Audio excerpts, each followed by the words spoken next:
मांगर गोटे बाणी when you start a quarrel it is as if you were declaring war on the divine's work। जेतेबेले तुम एक कली आरंभ कर यार अर्थ होची सत जमी तुम भगवान का कार्य विरुद्ध रे युद्ध घोषणा करुछ। श्री अरविंद गोटे बाणी one rule for you I can lay down, one rule for you I can lay down, do not do, say or think anything which you would want to conceal from the mother। गोटे नियम मु तो पई धार्य करि पारे ता होची एमिति किछि करो नाही कि कुह नाही किमा एमिति कोनसी कथा चिंता करो नाही जहा को तुमे श्रीमान को लुचेबा चाहछो। श्री अरविंद ई कथाटी कहिछि। परमा भागवत जननी श्रीमा परम प्रभु श्री अरविंद चरण कमल री आम अनंत कोटि प्रणाम जनाई आरंभ करबा जाउछे आज ऑनलाइन श्री अरविंद एस्पिरेशन पाठचक्र कार्यक्रम। आज ऑनलाइन श्री अरविंद एस्पिरेशन पाठचक्र रे उपस्थित थिबा समस्त भाई बापा मान को वंदे मातरम और प्रणाम। कार्यक्रम आरंभ रे चलंत आमे किछि गण नीरव रे ध्यानस्थ हेबा। मदर्स मेडिटेशन म्यूजिक सहित समस्ते टिके साइलेंस हेबा। मामा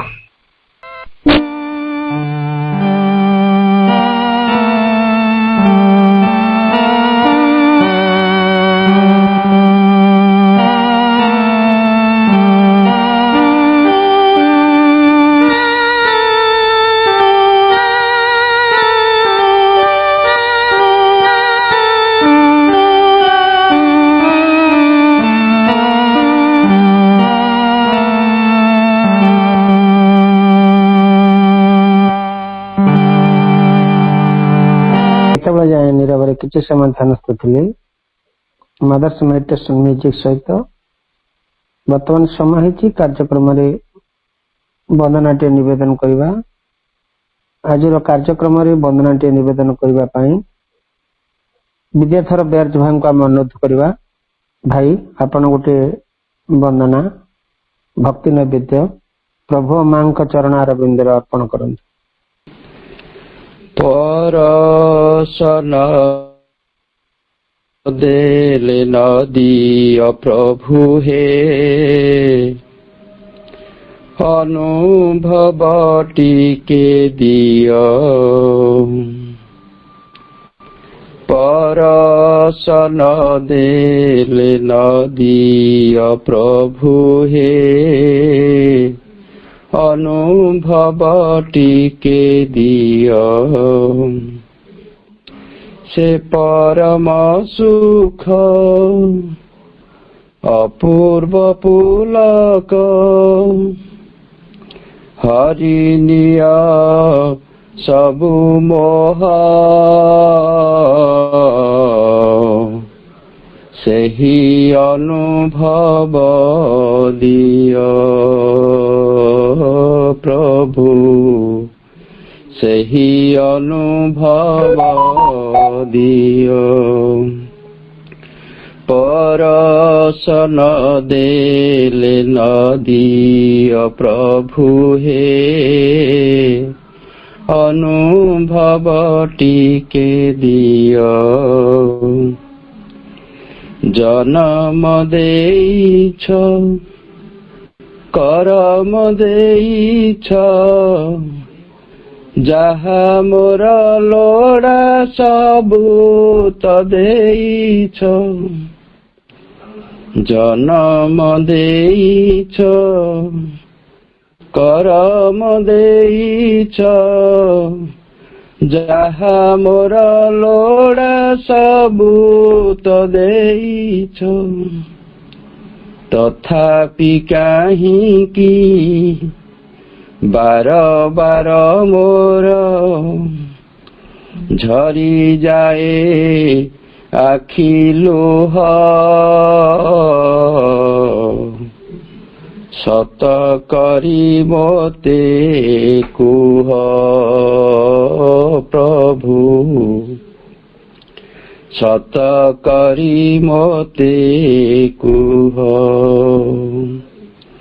ପରଶନ ଦେଲେ ନ ଦିଅ ପ୍ରଭୁ ହେ, ଅନୁଭବ ଟିକେ ଦିଅ। ଜଗତ ଠାକୁର ପରମ ଈଶ୍ୱର, ଲୋଡ଼ା ନାହିଁ ମୋର ମାୟାର ସଂସାର। ଜଗତ ଠାକୁର ପରମ ଈଶ୍ୱର, ଲୋଡ଼ା ନାହିଁ ମୋର ମାୟାର ସଂସାର। ଯାହା ଲୋଡ଼େ ମନ ନୁହେଁ ଚିରଦିନ, ଯାହା ଲୋଡ଼େ ମନ ନୁହେଁ ଚିରଦିନ। ଜାଣି ତ ନୀରବ ରୁହ, ସେ ପାଇଁ ମୋ ମନେ କୋହ। ପ୍ରଭୁ ସେ ପାଇଁ ମୋ ମନେ କୋହ। ପରଶନ ଦେଲେ ନ ଦିଅ ପ୍ରଭୁ ହେ, ଅନୁଭବ ଟିକେ ଦିଅ। ତୁମେ ତ ସାକାର, ତୁମେ ନିରାକାର, ତୁମେ ପରା ସାହା ଦୁଃଖୀ ଜୀବନର। ତୁମେ ତ ସାକାର, ତୁମେ ନିରାକାର, ତୁମେ ପରା ସାହା ଦୁଃଖୀ ଜୀବନର। ହେ ସୁଖ ସାଗର, କ୍ଷମା ଜଳଧର, ହେ ସୁଖ ସାଗର, କ୍ଷମା ଜଳଧର। ବିନ୍ଦୁଏ ବରସି ଯାଅ, ଧନ୍ୟ ମୋତେ କରି ଦିଅ। ପ୍ରଭୁ ଧନ୍ୟ ମୋତେ କରି ଦିଅ। ପରଶନ ଦେଲେ ନ ଦିଅ ପ୍ରଭୁ ହେ, ଅନୁଭବ ଟିକେ ଦିଅ। ସେ ପରମ ସୁଖ ଅପୂର୍ବ ପୁଲକ, ସେ ପରମ ସୁଖ ଅପୂର୍ବ ପୁଲକ। ହରି ନିଅ ସବୁ ମୋହ, ସେହି ଅନୁଭବ ଦିଅ। ପ୍ରଭୁ ସେହି ଅନୁଭବ ଦିଅ। ପରଶନ ଦେଲେ ନ ଦିଅ ପ୍ରଭୁ ହେ, ଅନୁଭବ ଟିକେ ଦିଅ। ଅନୁଭବ ଟିକେ ଦିଅ। ଧନ୍ୟବାଦ ଭାଇ, ବହୁତ ଭାବର କଥା। ଏବଂ ସେ ଯେ ଜୀବନ୍ତ ମା ଏବଂ ପ୍ରଭୁ, ସେ ଆମେ ପାଖେ ପାଖେ ରହିଛନ୍ତି, ତାଙ୍କର ସ୍ପର୍ଶ ଆମେ ସବୁବେଳେ ପାଉଛେ। ଏବଂ ଆମର ଯୋଉ ସବୁ ବାଧା ସୃଷ୍ଟି କରୁଛୁ, ଯୋଉ ସ୍ପର୍ଶ ଭିତରେ, ତାକୁ ସବୁ ଆପଣ ନିବେଦନ କରିଛନ୍ତି ତାକୁ ଅପହୃତ କରିଦେବା ପାଇଁ। ଏବଂ ସଦା ସର୍ବଦା ତାଙ୍କର ସ୍ପର୍ଶକୁ ସବୁବେଳେ ଆପଣ ନିବେଦନ କରିଛନ୍ତି। ଆମେ ସମସ୍ତେ ତାଙ୍କ ସ୍ପର୍ଶ ଭିତରେ ରହିବା, ଅନୁଭବରେ ରହିବା, এই କଥା ବି ମଧ୍ୟ ଆପଣ କହିଛନ୍ତି ବନ୍ଦନା ମାଧ୍ୟମରେ। ପ୍ରକୃତରେ ଆଜିର ବନ୍ଦନାଟି ବହୁତ ଭାବ ଉଦ୍ଦୀପକ ଥିଲା ଏବଂ ମା ପ୍ରଭୁଙ୍କର ସ୍ପର୍ଶ ଆଜି ଆମ ସମସ୍ତଙ୍କ ଭିତରେ ଥିଲା। ଯଦିଓ ବନ୍ଦନାର ଏତେ ସ୍ୱର ନହେଲେ ବି ମଧ୍ୟ କିନ୍ତୁ ତାକୁ ତାର ଯୋଉ ଭାବଟି ସମସ୍ତଙ୍କୁ ସ୍ପର୍ଶ କରିଛି, ଭାବ ଭକ୍ତିର କଥା। ମା ସେ ଯେ କରୁଣାମୟୀ प्रभु से जे परम करुणामय से ही सब किसी हमको परिचालित कर स्पर्श हमको रखिंट सब नवेदन करवा स्पर्श आम सब रख धन्यवाद भाई समय है कार्यक्रम प्रभुंर से महान एवं दिव्य ग्रंथ जोटा कि मंत्रमयी सावित्री को आम आलोचना करुचे धारावाहिक भाव में जहाँकि डॉक्टर सरोजकांत मिश्र आलोचना को स्वाध्याय को आगे नौते कि किसी दिन है व्यतिक्रम टे देखा भाई धर्मपत्नी जे कि आम प्रिय अपा किसी शारीरिक असुस्थता रही केते दिन से हैदराबाद अच्छा आज भी मत से समय देते जे जदि से बही माने सावित्री ग्रंथ को से नहीं नहांती तेणु से कहते आज गोटे ओभरऑल टॉपिक के करवा जे साधनार अग्रगति मंत्रमयी सावित्री को आम आलोचना कर चलुले केतोटी एपिसोड आम केउझर विद्याधर कर भाई द्वारा आउ कि भी से किसी छाड़ी किसी जिनस जोटा कि माने भाई कहते आज किसी क्लारिटी करवा टिके जो समय आसला 7टा 10-15 समय बेलू से घोषणा कले जे आज पुणी आउ थे अपांकर किसी पेट बथा बाहर से भितर कौन कि ऑपरेशन होता है किसी असुविधा है आउे डॉक्टरखाना गले एवं बहुत विकल होकर कहले भाई किसी करवा ठीक एतिक बेले आमर प्रिय अपा को मु फोन करी से प्रिय अपा होती आमर सस्मिता अपा जे कि विजय अपा जे कि बहुत दिन है ऑनलाइन श्री अरविंद पाठचक्र आमर स्पेशल एस्पिरेशन पाठचक्र गोटे खुंब माइल खुंब बोली से कहती आरंभ करला समय से थिले एवं केते दिन है अनेक पाठचक्र से माँ कथा को कथामृत को प्रभुंर कथामृत को कही चली अपा को मु अनुरोध करी अपा को कहला अपा कहले बोले एक्सटेम्पोरे जहाँ आसो ता करवा किंतु मंत्रमयी सावित्री उपर ही से कहवाई आज किसी से आम निवेदन करवा मंत्रमयी सावित्री साधनार अग्रगति आमको यथेष्ट सहायक हुए माँ भी मत बहु कथा कहते सावित्री संपर्क में it does not matter if you do not understand it but read it always you will see that every time you read it there will be something new revealed to you से कहले जमती गोटे कथा थिला जे रुचु कि न रुचु खाओ पिता बुझ कि न बुझ पढ़ गीता से हूँ यदि श्रीकृष्ण चेतना को आम जीवा ताहले गीता को आम निश्चय धरिबा एवं माँ श्री अरविंद चेतना जदि आम बास करिबा ताहले निश्चय सावित्री मंत्रमयी सावित्री दि श्रेष्ठ ग्रंथ बोली माँ एक कथा कहते तेणु it does not matter if you do not understand it तुम जदि बुझिबो नहीं ताहले किछि जाय आस नहीं बट रीड इट ऑलवेज सबले पढ़ you will see that every time you read it there will be something new revealed to you किसी नुआ नुआ जिनिस भीतर को पेनिट्रेशन हम नुआ चेतना आमर जो चेतना जाक रही से चेतनार स्तर खोली खोली जाए माँ पुणी कहते I assure you there is nothing under the blue sky to compare with Savitri it is the mystery of the mysteries मंत्रमयी सावित्री कहा सहित तुलना करा जाई परिबो नहीं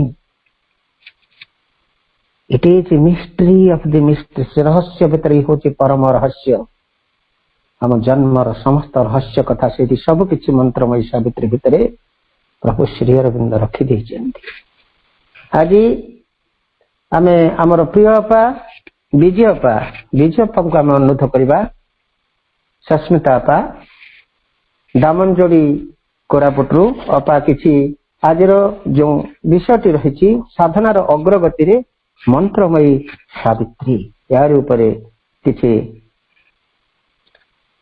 भाषा आपण वक्तव्य प्रदान करने अनुरोध कर एक्सटेम्पोरे जहाँ आसो माँ जहाँ आसो ता ही कहे आमर प्रिय विजय करुणामय माँ परम प्रभु श्री अरविंद एवं श्री अरविंद पाठचक्र रे ऑनलाइन माध्यम रे जोग देथिबा समस्त अपा भाई को मोर प्रणाम। ଆଜି ଯେମିତି ଭାଇ କହୁଥିଲେ ସରୋଜ ଭାଇଙ୍କର ସାବିତ୍ରୀ ଆଲୋଚନା ରହିଥିଲା, କିନ୍ତୁ କୌଣସି ଅନିବାର୍ଯ୍ୟ କାରଣବଶତଃ ଭାଇ ଆସିପାରି ନାହାନ୍ତି। ତେଣୁ ସନ୍ତୋଷ ଭାଇ ମତେ 7:15 ବେଳକୁ ଫୋନ କଲେ ଏବଂ ଯାହା ଆମେ କିଛି ଆଲୋଚନା କରିବା, ସାବିତ୍ରୀ ତ ନିଶ୍ଚୟ ଆମ ଜୀବନର ଆଧାର। ମା କହିଛନ୍ତି ସାବିତ୍ରୀଙ୍କୁ ନେଇ ସାଧନା କରାଯାଇପାରିବ। ପ୍ରତ୍ୟେକ ଶବ୍ଦ ମନ୍ତ୍ର ସ୍ୱରୂପ। ତେଣୁ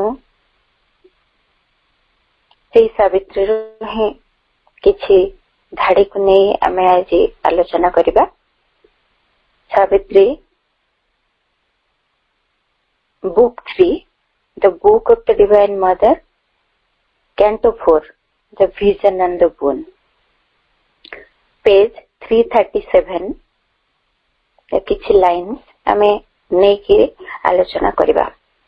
ଏ ମଣିଷ ଜୀବନଟି କେମିତି ଭାବରେ ବଞ୍ଚୁଛି, ତା ଜୀବନ କେମିତି ଗତି କରୁଛି, ସେ କଣ ହବା କଥା, କଣ ହେଇଛି, ସେ ଜୀବନରେ କଣ ଚାହେଁ, এই ସବୁ କଥା ଗୁଡିକ ଉପରେ ଏଇଠୁ ଶ୍ରୀ ଅରବିନ୍ଦଙ୍କର ଲିଖିତ କିଛିଟି ଧାଡି ନେଇ ଆମେ ତାକୁ ବୁଝିବାର ପ୍ରୟାସ କରିବା। ପରମ ପ୍ରଭୁ ଆମକୁ ସେ କୃପା ପ୍ରଦାନ କରନ୍ତୁ, ସେଇ ଶବ୍ଦକୁ, ସେଇ ମନ୍ତ୍ରକୁ ବୁଝିବା ପାଇଁ ଆମକୁ ସାମର୍ଥ୍ୟ ପ୍ରଦାନ କରନ୍ତୁ। ମଣିଷ ଜୀବନଟି ଯାହା ବଞ୍ଚୁଛି, ତାର ଜୀବନଟି କିଭଳି ହେଇଛି, ଏଇ ଧାଡି ଗୁଡିକ ପ୍ରକୃତରେ ବହୁତ ସ୍ପର୍ଶ କରେ। ବାସ୍ତବିକ ମଣିଷ ଜୀବନ ଏଇଭଳିଆ ହିଁ ଚାଲିଛି। ପ୍ରଭୁ କହୁଛନ୍ତି, A strange antimony is his nature's rule. ଏଇଠି ସେ ମଣିଷର ଗୋଟେ ଏଭଳି ସ୍ୱଭାବ ରହିଛି, ଗୋଟେ ଆଶ୍ଚର୍ଯ୍ୟଜନକ ବିରୋଧାଭାସ ହଉଛି ତାର ପ୍ରକୃତିର ଧାରା। ଏଭଳି ଭାବରେ ମଣିଷ ବଞ୍ଚୁଛି ଜୀବନ। ସବୁଠି ତା ଜୀବନରେ ବିରୋଧାଭାସ ହିଁ ଆମକୁ ପରିଲକ୍ଷିତ ହେବ। ଆମେ ଦେଖିପାରିବା କେମିତି ତା ଜୀବନରେ ବିରୋଧାଭାସ ରହିଛି, ତାହା ମଧ୍ୟ ପ୍ରଭୁ ବହୁତ ସୁନ୍ଦର ଭାବରେ ତାକୁ ବର୍ଣ୍ଣନା କରିଛନ୍ତି।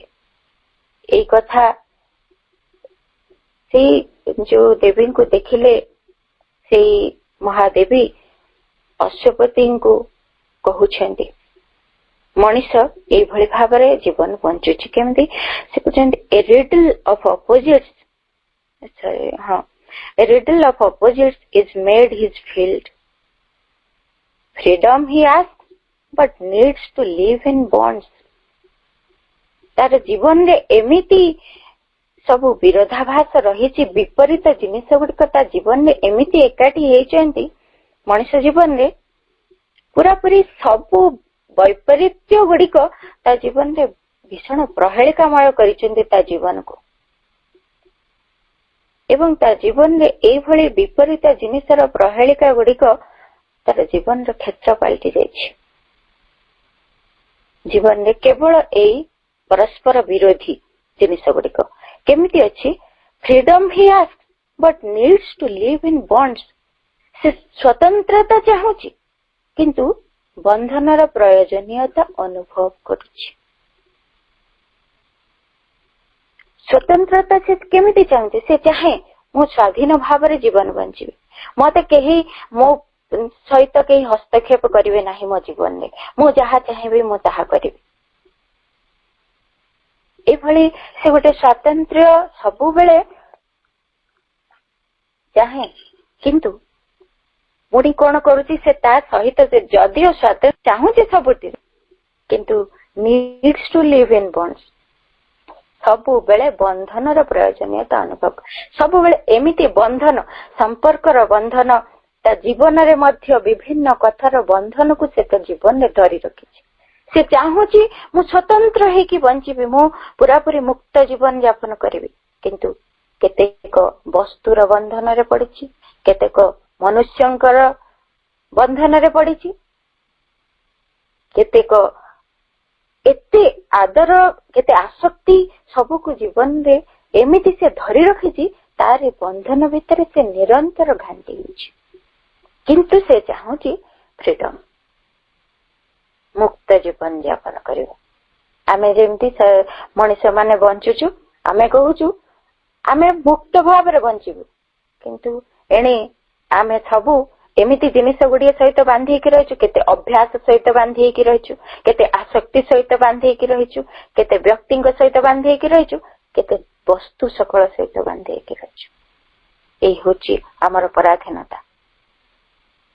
ଆମେ ଚାହୁଁଛୁ ମୁକ୍ତ ଜୀବନ, କିନ୍ତୁ ଏମିତି ଗୋଟେ ଅଭ୍ୟାସରେ ବାନ୍ଧି ହେଇଛୁ ଯେମିତି ସବୁବେଳେ ସେଇ ଅଭ୍ୟାସଟି ହିଁ ଆମକୁ ମୁକ୍ତ କରିଦଉନି। ଯେମିତି କିଛି ଏମିତି ମୁଁ ଏତିକି ବେଳେ ଉଠିବି, ଏତିକି ବେଳେ ଶୋଇବି, ଏଇ ଜିନିଷଟି ଖାଇବି, ସେଇ ଜିନିଷଟି ମୋର ଚାଲିଚଳନି ଭିତରେ ମୋର ଏଇଭଳି ରହିବ, ଏଇ ସବୁକୁ ନେଇକରି ଆମେ ବାନ୍ଧି ହେଇଛୁ। ସେଥିରୁ ମୁକ୍ତ ହେଲୁଣି କୋଉଠି? କେବେ ବି ଯଦି ତା ଦେହରୁ ବାହାରି ଯାଉଛୁ ଆମକୁ ଲାଗୁଛି କିଛି ଗୋଟେ ମୋ ଜୀବନରେ ହରେଇଦେଲି।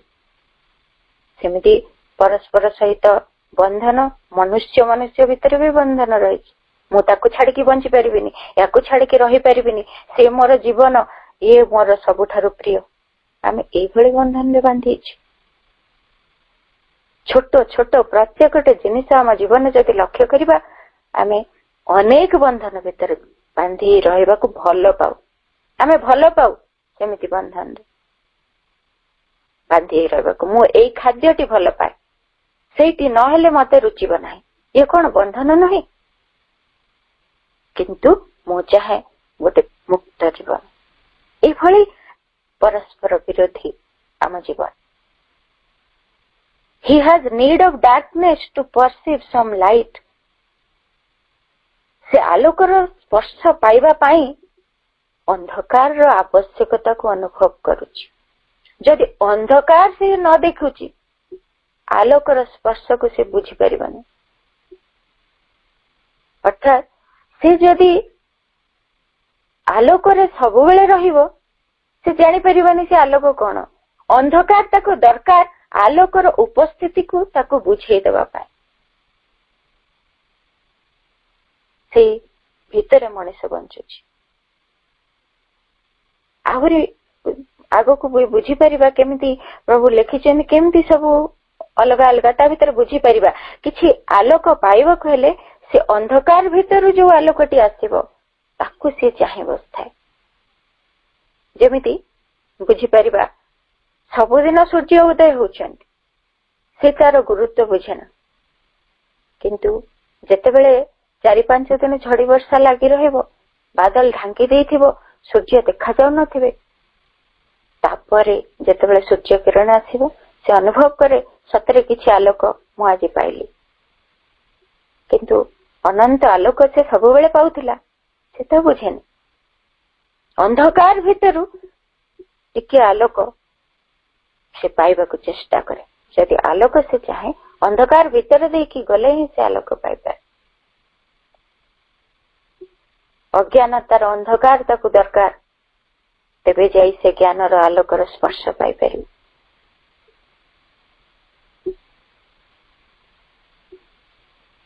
And need of grief to feel a little bliss. ସେ ଟିକେ ଆନନ୍ଦ ଅନୁଭବ କରିବା ପାଇଁ ଦୁଃଖର ଆବଶ୍ୟକତା, ସୁଖର ଆବଶ୍ୟକତା ଅନୁଭବ କରେ। ସେ ଦୁଃଖ ସୁଖ ନହେଲେ ଆନନ୍ଦ କଣ ସେ ଜାଣିପାରେନି। ତା ଜୀବନରେ ସେ ଆନନ୍ଦ ଚାହୁଁଛି, କିନ୍ତୁ ଦୁଃଖ ସୁଖ ଭିତରେ ଦେଇ ସେ ଟିକେ ଆନନ୍ଦ ଅନୁଭବ କରିବାକୁ ଚାହୁଁଛି। ଦୁଃଖ ସୁଖ ଭିତରେ ଦେଇକି ନ ଗଲେ ସେ ଆନନ୍ଦର ମୂଲ୍ୟ ବୁଝୁନି, କିନ୍ତୁ ସେ ସବୁବେଳେ ଚାହୁଁଥାଏ ଆନନ୍ଦ। ଏମିତି ଜୀବନଟି ବଞ୍ଚୁଛି ଯେ ସବୁବେଳେ ଦୁଃଖ ସୁଖ ଭିତରେ ଦେଇକି ତାକୁ ଯିବାକୁ ପଡୁଛି। ଏମିତି ବିପରୀତ ଧର୍ମୀ सब गतिविधि तार जीवन में चले से दुख को भल पाउछ शोक को भल पाउछ तेणु से कौन करुची से गुड़िक थिले ही से आनंदटी अनुभव करुची जेमिति मुंड बिंधाटी हेले ता परवर्ती पर्यायर मुंड बिंधा जतबेले कमी जीवो ताकू लगुची ओह गोटे बहुत बड़ शांति बहुत आनंद लगिला मते कहीं ना गोटे कष्ट भितर देकी गले तापर से आनंदटी को बुझी पारुची तार जीवन यही होची अवस्था and need of grief to feel a little bliss. He has need of death to find a greater life. ताकू जेतेबेले मृत्यु तार जीवन रे आसे से कौन करे गोटे महत्तर जीवन पाइबा पाई से मृत्यु चाहे एई गोटे तार एमिति स्तर रे ता जीवन रही मृत्यु नहेले ता जीवन महत्तर उद्देश्य रे जाई पारुनी इस स्तर रे से अछि से मृत्यु वरण करिवो मृत्यु वरण कला परे ही ता जीवन पूर्वापेक्षा महत्तर होई पारिबो तेणु से महत्तर जीवन को जीवा पाई मृत्यु वरण करने को ताको पड़ुछि मृत्यु ही ता पाई वर्तमान माध्यम हेछि एई जीवन रो सीमा को पार हे गोटे महत्तर सीमा रे पहुंचीबा पाई चेतना रो अग्रगति पाई मृत्यु ता पाई एबे भी आवश्यकता हे रहिछि all sides he sees and turns to every call he has no certain light by which to work ता जीवन रे से सबु दिग को चाहूची देखुची सबु आह्वान गुड़िक शुणुची किंतु से कौन सी निश्चित आलोकटे पाउनी जाद्वारा से तार पथरे अग्रसर हो पारिबो आम निज जीवन को लेकिन एक कथा टिके बुझिबा को चेष्टा करिबा जे सबु बेले से विभिन्न दिग को चाहूची जेमिति मु से आनंदटी पाइबा को चाहूची एया करिबे कि मो जीवन में खुशी आसीबो मोर एई इच्छाटी को पूरण कर देबे जीवन में खुशी आसीबो बा मु एई जिनिसटी हासिल करिबी ताहले मु खुशी रे रहि परिबी मो परिवार को खुशी रे रखिबा पाई मु एई कथा गुडक अवलंबन करिबी आमे जानू मो बड़ घरटे कर देबी कि मु खुशी रे रहबी मोर आनंद रे दिन कटिबो मु गोटे मोर छुआ मानन को भलरे सेटल कर देबी ताहले जीवन ते आनंद रे कटिबो ऐसे भाबुची किंतु से प्रकृत रे जहा करूची ता भीतर देकी से आनंद पाई पारुनी ता पाई बरम दुख पर दुख कौन नहीं कौन असुविधा आसी पहुंची जाउची से चाहूची सब किछि भलरे हो किंतु हे जाउची आउ कौन तेणु से बहुत पथ अवलंबन करूची ए बाटरे जीवी कि से बाटरे जीवी किंतु निश्चित गोटे गोटे आलोक से पाउनी जे जो बाटरे से निजे जाई परिबो गले सबु ताकू ठीक लागिबो सुख पाइबो बा आनंद टे पाइबो जीवन टी गोटे यथार्थ बाटरे गला बोली से भाबिबो बा तार लक्ष्य से प्राप्त हो सेमती रास्ता से पाई पारुनी जेमिति अंधार रे बाड़ी बुलाउथांती सेमती से केवल जीवन टी बंचुची एया करते भी सुख पाइबी सेया करते भी सुख पाइबी किछि पुण्य काम कर देबी धर्म अर्जन करबी स्वर्ग रे बसिबी केते कथा से भाबुची केते कथा से खोजुची किंतु से प्रकृत बाटटी पाउनी जो बाटरे से जाई परिबो आगो अब वास्तविकता जीवनटी से जो उद्देश्य रे ताकू दिया जायछि से उद्देश्य रे गला बोले ताकू लागिबो सेमती बाटटी से पाउनी पुणी कहउचंती his life is a blind man's buff a hide and seek ତା ଜୀବନଟା ଏମିତି ହେଇଛି ଗୋଟେ ଅନ୍ଧ ପୁଟୁଳି ଖେଳିଲା ଭଳିଆ ବା ଗୋଟେ ଲୁଚକାଳି ଖେଳିଲା ଭଳିଆ ତାର ଜୀବନ ହେଇଯାଇଛି। ଆଖିରେ ପଟି ବାନ୍ଧିକି ସେ ଜୀବନ ବଞ୍ଚିଲା ଭଳିଆ ବଞ୍ଚୁଛି। ଲୁଚକାଳି ଖେଳ ତା ଜୀବନର ଏଇଠି, ମାନେ ଲୁଚକାଳି ଖେଳ କାହିଁକି? ପୁଣି ତା ପର ଲାଇନରେ ସେ କହୁଛନ୍ତି he seeks himself and from himself he runs। ସେ ନିଜକୁ ଖୋଜୁଛି ଏବଂ ପୁଣି ନିଜ ଠାରୁ ଦୂରେଇ ଯାଉଛି। ନିଜକୁ ଖୋଜୁଛି ଅର୍ଥାତ୍ ସେ ଖୋଜୁଛି ଯେ ମୁଁ କିଏ, ମୁଁ ଏଠିକି ଆସିଛି କାହିଁକି, ଏଇ ସବୁ କଥା ସେ ଗୋଟିଏ ସିନସିୟରଲି ଖୋଜୁନି। ସେ ଖୋଜୁଛି କେମିତି ନା ମୁଁ କେମିତି ଗୋଟେ ପ୍ରତିଷ୍ଠିତ ମଣିଷ ହେଇଯିବି, ମୁଁ କେମିତି ଏଇଠି ଗୋଟିଏ ନିଜକୁ ଏଷ୍ଟାବ୍ଲିଶ କରିବି ସଂସାରରେ, ମୋର କେମିତି ଗୋଟେ ମୁତ୍ୱ କେମିତି ଏଇଠି ପ୍ରତିପାଦିତ ହବ। ତେଣୁ ସେ ଖୋଜୁଛି ମୁଁଟି କେତେବେଳେ ବାହାରିବି, ମୁଁ କେତେବେଳେ ଗୋଟେ ବ୍ୟକ୍ତିତ୍ୱ ହେଇ ଉଠିବି, ଏଇଠି ଜଣାଶୁଣା ହେଇଯିବି। ପୁଣି ସେ ନିଜ ଠାରୁ ଦୂରେଇ ଯାଏ। କହୁଛନ୍ତି from himself he runs। ନିଜ ଠାରୁ ଦୂରେଇ ଯାଏ। ଏଇ ବାହ୍ୟ ଜୀବନ ଭିତରେ ସେ ନିଜକୁ ଏମିତି ଭାବରେ ଖୋଜି ଚାଲେ, ନିଜକୁ ଏତିକି ପ୍ରତିଷ୍ଠିତ କରିବାକୁ ଲାଗି ପଡେ ଯେ ସେ ନିଜକୁ ଏଠି ଏମିତି ଗୋଟେ ବ୍ୟକ୍ତିତ୍ୱ କରି ଗଢି ପ୍ରତିଷ୍ଠିତ କରିବାକୁ ଲାଗି ପଡୁଛି। ଏଇ ମୁଁ ଟିକେ ସ୍ଥାପନ କରିବାକୁ ସେ ଚାହୁଁଛି। ସେଇ ଭିତରେ କଣ ହଉଛି, ତାର ପ୍ରକୃତ ମୁଁ ଠାରୁ ସେ ଦୂରେଇ ଯାଉଛି, ତାର ବାସ୍ତବ ସତ୍ତା ଠାରୁ ସେ ଦୂରେଇ ଯାଉଛି, ତାର ଅନ୍ତରାତ୍ମାଙ୍କ ଠାରୁ ସେ ଦୂରେଇ ଯାଉଛି, ତାର ଚୈତ୍ୟ ସତ୍ତାଙ୍କ ଠାରୁ ସେ ଦୂରେଇ ଯାଉଛି। ବାହ୍ୟ ଜୀବନ ସେ ଏମିତି ଭାବରେ ବଞ୍ଚୁଛି, ତାର ପ୍ରକୃତ ସତ୍ତାଙ୍କୁ ସେ ହରଉଛି, ତାଙ୍କ ଠାରୁ ଦୂରେଇ ଯାଉଛି, ଦୌଡ଼ି ପଳାଉଛି। ଯେତିକି ଯେତିକି ସେ ବହିର୍ଅଭିମୁଖୀ ହେଇଯାଉଛି, ତାର ନିଜକୁ ସେ ଏଷ୍ଟାବ୍ଲିଶ କରିବ ବୋଲି ତାର ସେଇ ବାହ୍ୟ ବ୍ୟକ୍ତିତ୍ୱକୁ ତା ଆନ୍ତର ଏବଂ ବାସ୍ତବ ବ୍ୟକ୍ତିତ୍ୱ ଠାରୁ ସେ ଦୂରେଇ ଯାଉଛି। ଏଭଳି ବିପରୀତ ହେଇଛି ତା ଜୀବନ। ଏମିତି ବିପରୀତମୟ ଗତିବୃତ୍ତି ଗୁଡିକରେ ସେ ଜୀବନ ବଞ୍ଚୁଛି।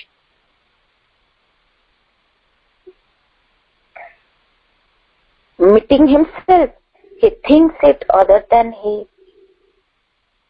ସେ ଯେତେବେଳେ ଏଇ ଲୁଚକାଳି ଖେଳ ଭିତରେ, ଲୁଚକାଳି ଖେଳ କେମିତି ହୁଏ, ଜଣେ ଲୁଚିବ ଆଉ ଜଣେ ଖୋଜିବ, ଖୋଜିକି ପାଇବ, ସେ ତାକୁ ଦେଖିବ।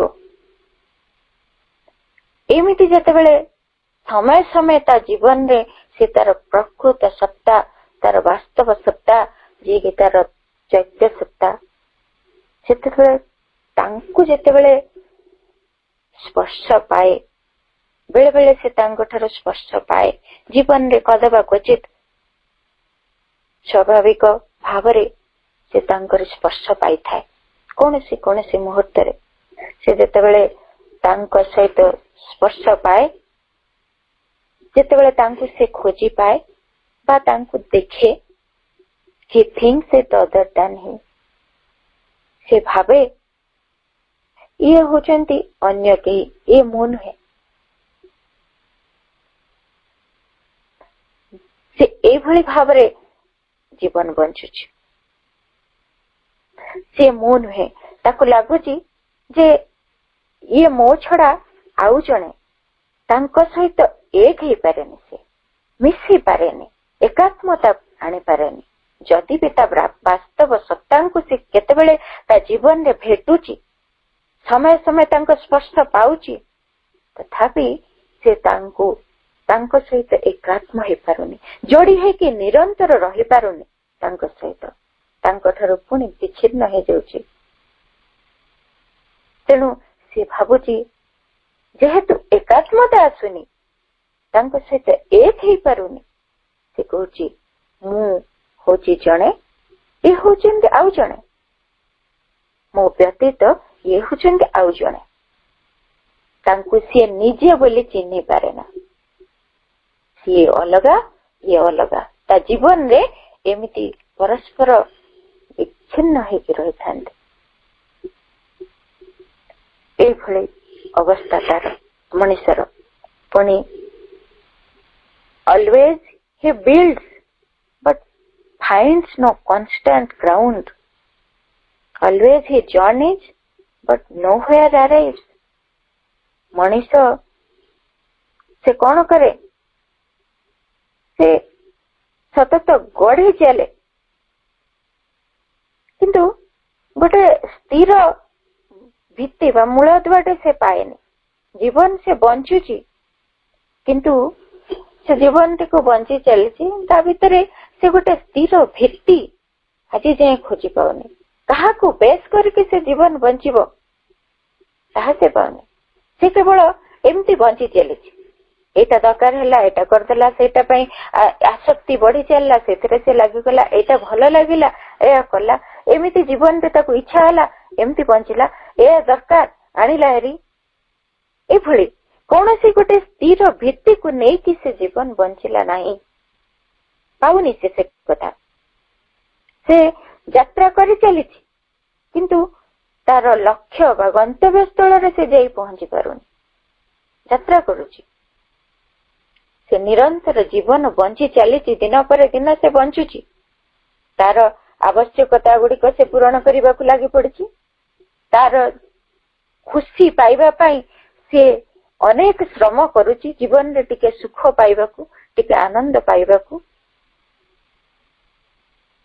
ସେ ଲାଗି ପଡିଛି। ସେ କହୁଛି ମୋର ଗନ୍ତବ୍ୟ ସ୍ଥଳଟା ହଉଛି ତାର କଣ, ସେ ପାଇବ ଆନନ୍ଦ, ଟିକେ ଶାନ୍ତି, ଏଇଆ ସେ ଜୀବନ ବଞ୍ଚୁଛି। କହୁଛି ମୁଁ ଟିକେ ଶାନ୍ତିରେ ବଞ୍ଚିବି, ଏଇଆ କରିଦେଇଥିବି ଯେ ଏତେ ଫିକ୍ସ ଡିପୋଜିଟ ରଖିଦେବି, ଭବିଷ୍ୟତ ଜୀବନଟା ମୋର ଶାନ୍ତିରେ କଟିବ, ପିଲାମାନେ ସେଟଲ ହେଇଯିବେ, ମୁଁ ମହା ଆନନ୍ଦରେ ଦିନ କଟେଇବି, ଆଉ ସେତେବେଳେ ମୋର କିଛି ଚିନ୍ତା ନଥିବ, ମୋର ଆଉ ଦୁଃଖ କିଛି ନଥିବ, ସେ କହୁଛି।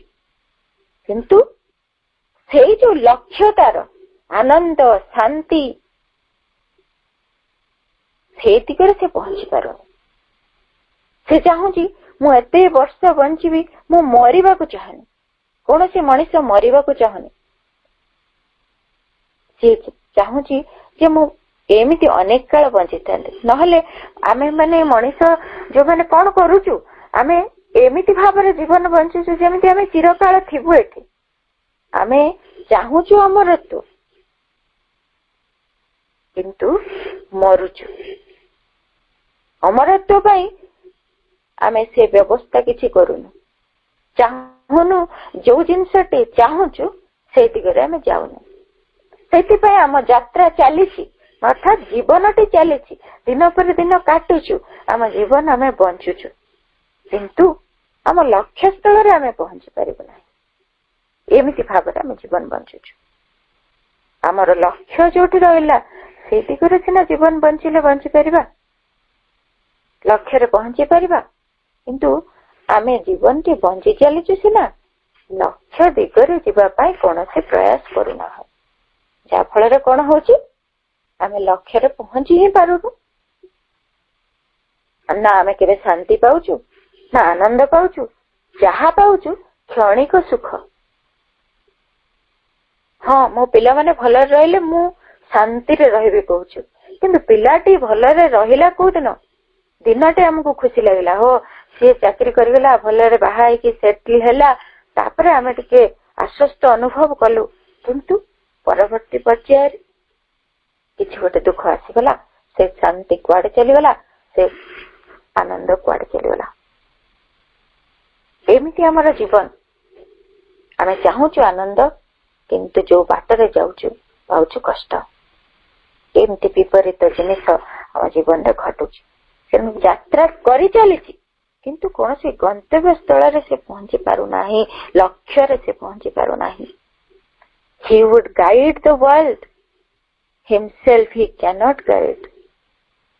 ଏଇଭଳି ଆହୁରି ମଧ୍ୟ ବିପରୀତ କଥା ତା ଜୀବନରେ ଅଛି। ସେ ଜଗତକୁ ମାର୍ଗଦର୍ଶନ ଦବ, ଉପଦେଶ ଦବ, କିନ୍ତୁ ନିଜକୁ ସେ ପରିଚାଳିତ କରିପାରେନି।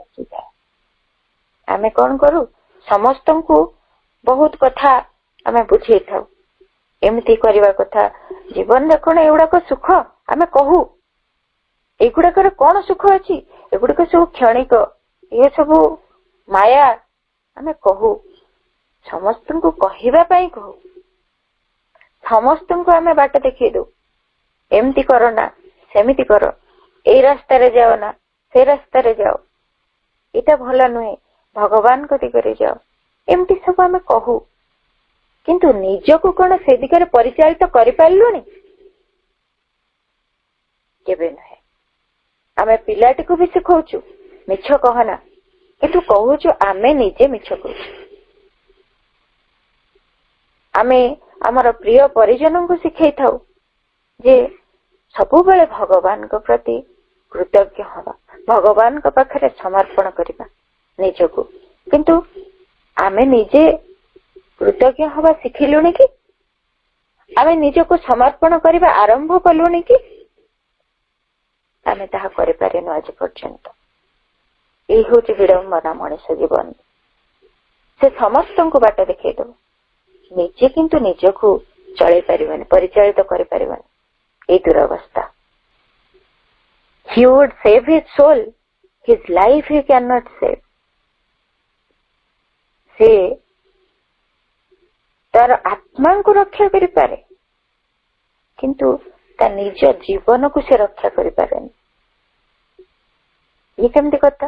ଆତ୍ମାଙ୍କୁ ସେ କେମିତି ରକ୍ଷା କରେ? ଆତ୍ମା ତା ଭିତରେ ସୁରକ୍ଷିତ ହେଇକି ରହିଛି, ସେ ତାଙ୍କୁ ଡିଷ୍ଟର୍ବ କରୁନି, କିଛି ତାଙ୍କୁ ଡିଷ୍ଟର୍ବ କରୁନି, ତାଙ୍କୁ ବରଂ ଆହୁରି ଆବରଣ ଦେଇ ତାଙ୍କୁ ସୁରକ୍ଷା ପ୍ରଦାନ କରୁଛି। ସେ ସେଇଠି ଥାଆନ୍ତୁ, ସେ ବାହାରକୁ ବାହାରିବେନି, ତାଙ୍କୁ କୌଣସି ପ୍ରକାର ସୁଯୋଗ ସେ ଦିଏନି। ତାଙ୍କୁ ପୁରାପୁରି ଯେମିତି ଥାଏ, ଗୋଟେ ବୁଢୀ ଅସୁରୁଣୀ ରଖିଥିବ ଗୋଟେ 7 ତାଳ ପଙ୍କ ଭିତରେ ଗୋଟେ ପେଟିକା ଥିବ, ସିନ୍ଧୁକଟେ ଥିବ, ତାରି ଭିତରେ ଆଉ ଗୋଟେ ଛୋଟ ସିନ୍ଧୁକ, ତା ଭିତରେ ଆଉ ଗୋଟେ ଛୋଟ ସିନ୍ଧୁକ, ତା ଭିତରେ ଫରୁଆ, ଫରୁଆ ଭିତରେ ତାର ଜୀବନ ନାଟିକା। ଏଇଭଳି ଯେମିତି ଆମେ କାହାଣୀ ଶୁଣିଥିଲେ ପିଲାଦିନେ, ସେଇଭଳି ତାର ଆତ୍ମାଙ୍କୁ ସେ ସୁରକ୍ଷିତ କରିକି ରଖିଥାଏ। ସିଆଡେ ସେ ମୋଟେ ଯାଏନି, ତାଙ୍କୁ ପୁରାପୁରି ଅତଳ ଗହ୍ୱର ଭିତରେ ସେ ପକେଇ ରଖିଛି। ତାଙ୍କ ସହିତ ସେ କୌଣସି ଆଦାନ ପ୍ରଦାନ ବି କରୁନି, ତାଙ୍କୁ ପୁରା ସୁରକ୍ଷିତ ରଖିଛି। ସେ ତାଙ୍କୁ କୌଣସି ଅସୁବିଧାରେ ପଡିବାକୁ ଦେବନି, ବା ତାଙ୍କ ସହିତ ୟାର ସମ୍ପର୍କ ନ ରଖିକି ତାଙ୍କୁ ସେ ପୁରାପୁରି ଫ୍ରି ଛାଡି ଦେଇଛି। ଏଇ ଉଦ୍ଦେଶ୍ୟରେ ସେ ତା ଆତ୍ମାଙ୍କୁ ସେଭ୍ କରୁଛି, କିନ୍ତୁ ତା ନିଜ ଜୀବନକୁ ସେ ରକ୍ଷା କରିପାରୁନି। ଯେହେତୁ ସେ ତାର ଆତ୍ମାଙ୍କୁ ଏମିତି ରଖିଦେଇଛି, ପୁରାପୁରି ନିଭୃତରେ ସୁରକ୍ଷିତ ଭାବରେ ରଖିଛି, ତାଙ୍କୁ ଆବିଷ୍କାର କରୁନି, ଖୋଲୁନି, ବା ତାଙ୍କୁ ଦେଖା କରୁନି, ତାଙ୍କୁ ଖୋଜୁନି, ତେଣୁ କଣ ହେଇଛି, ତା ଜୀବନଟି ସୁରକ୍ଷିତ ହେଇପାରୁନି।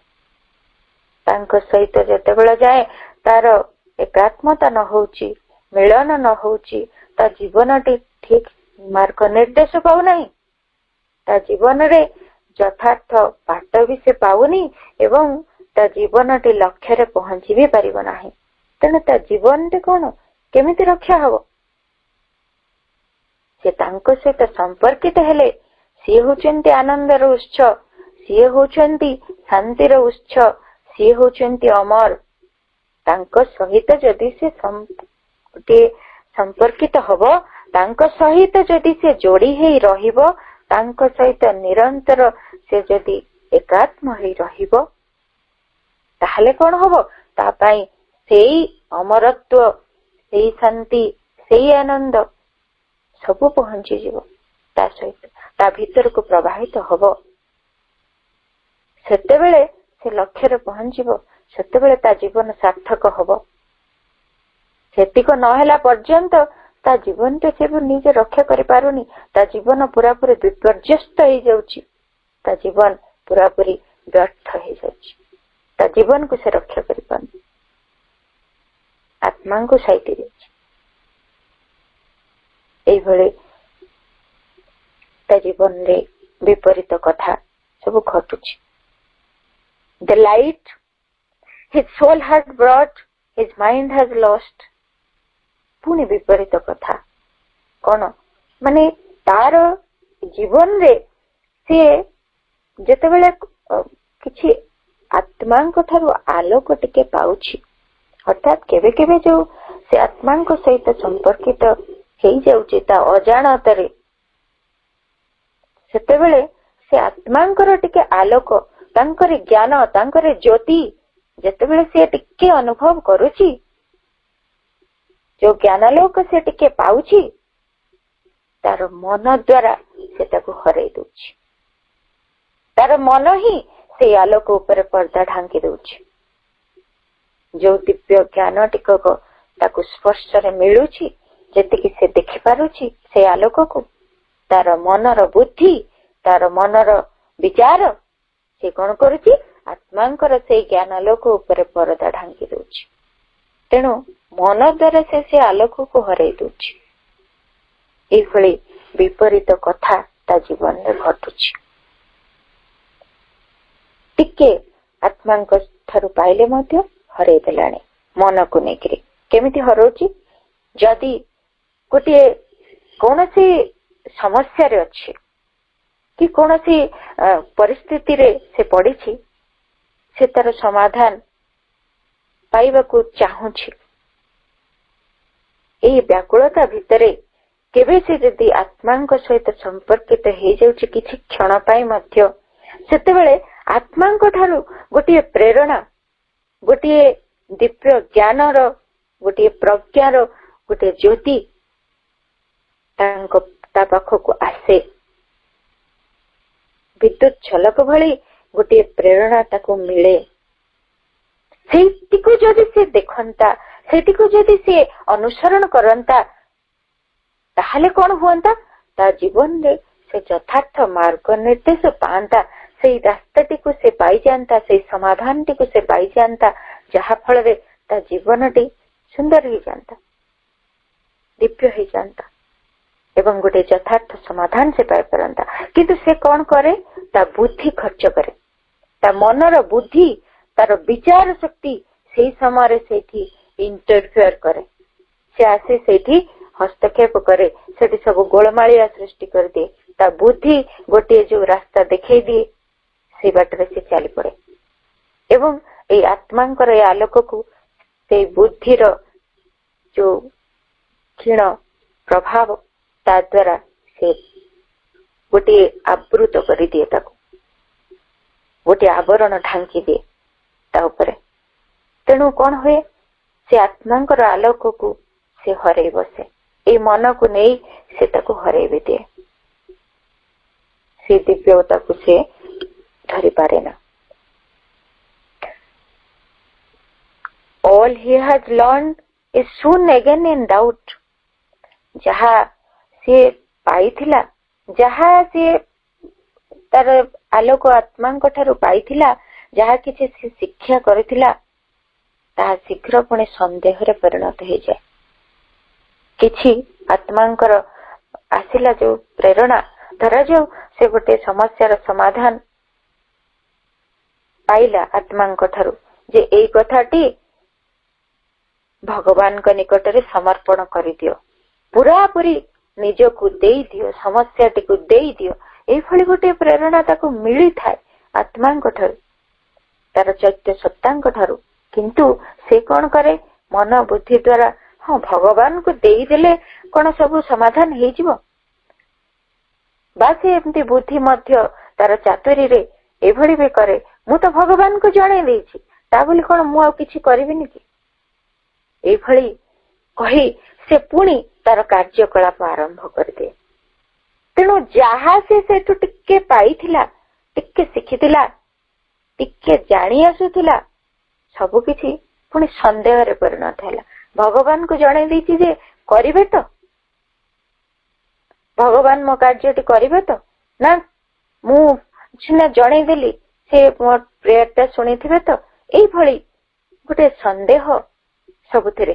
ଭଗବାନଙ୍କୁ ଦେଇଦେଲି ସିନା ମୋ କାମଟି ହବ କେମିତି, ବା ବୁଦ୍ଧି ପ୍ରୟୋଗ କରିକି ମତେ ଏଇଟା କରିବାକୁ ପଡିବ, ସେଟା କରିବାକୁ ପଡିବ, ଏମିତି ଯାହା ସେ ଶିଖିଥିଲା, ଯାହା ସେ ଦିବ୍ୟତା ତା ଭିତରେ ଟିକେ ଆସୁଥିଲା ବା ଆସିଥିଲା, ତାକୁ ସେ ପୁଣି ସନ୍ଦେହ କଲା।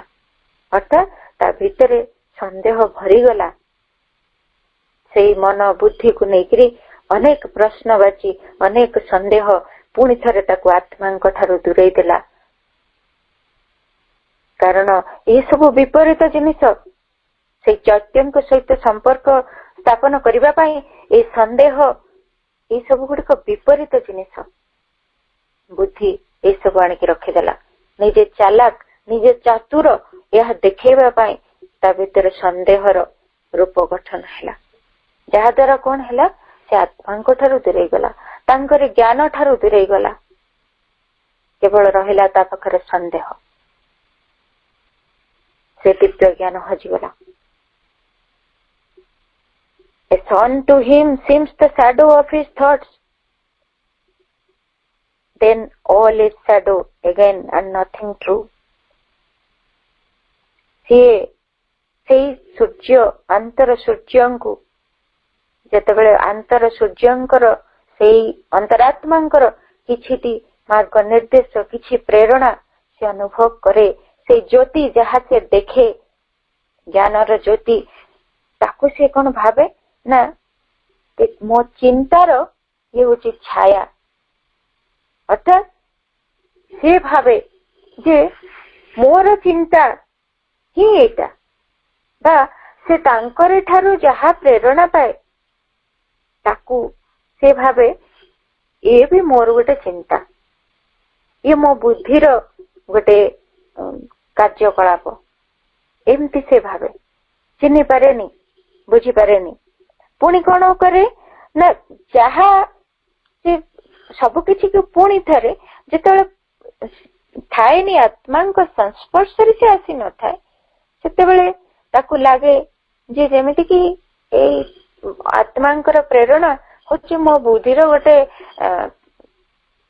ଇମେଜ, ବା ସେ କହିପାରେ ମୋ ବୁଦ୍ଧିର ଛାୟା ଏ କହେ। କିନ୍ତୁ ଯେତେବେଳେ ପୁଣି ଥରେ କୌଣସି ମୁହୂର୍ତ୍ତରେ ସେ ଆତ୍ମାଙ୍କ ସଂସ୍ପର୍ଶରେ ଆସିଯାଉଛି, ତାକୁ ପୁଣି ଲାଗେ କଣ ନା ଯୋଉଗୁଡାକ ଛାୟା ଭଳି ମନେ ହଉଥିଲା ସେଇଗୁଡିକ ତାକୁ ପୁଣି ଲାଗେ ଯେ ସତ୍ୟ ବୋଲି ଏଠି କିଛି ନାହିଁ।